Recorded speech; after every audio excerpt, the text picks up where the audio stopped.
Cuban President Raul Castro says the country will not return to the Organization of American States, OAS, in a show of solidarity with Venezuela. OAS Secretary General Luis Almargo has called for sanctions against Venezuela. At a summit of Caribbean countries in Havana, Mr. Castro called the OAS an instrument of imperialist domination. Meanwhile, former Spanish Prime Minister José Luis Rodríguez Zapatero has met jailed Venezuelan opposition leader Leopoldo Lopez.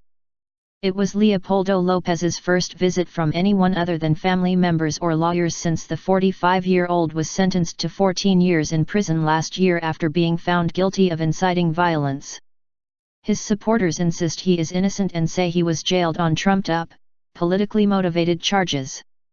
The meeting at Ramo Verde military prison outside Caracas lasted about 90 minutes, according to Adriana Lopez, the opposition leader's sister.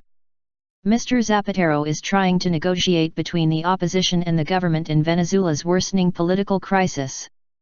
Cuba was expelled from the OAS in 1962, but following a recent thaw in relations with the US, it was suggested that the island might return. But Mr. Castro appeared to rule out the possibility, offering our most firm solidarity to our brothers the Venezuelan people, to the legitimate government of President Nicolas Maduro. Mr. Maduro is locked in a dispute with the OAS over opposition demands in Venezuela for a recall referendum. Mr. Almargo said earlier this week that the institutional crisis in Venezuela demands immediate changes in the actions of the executive branch.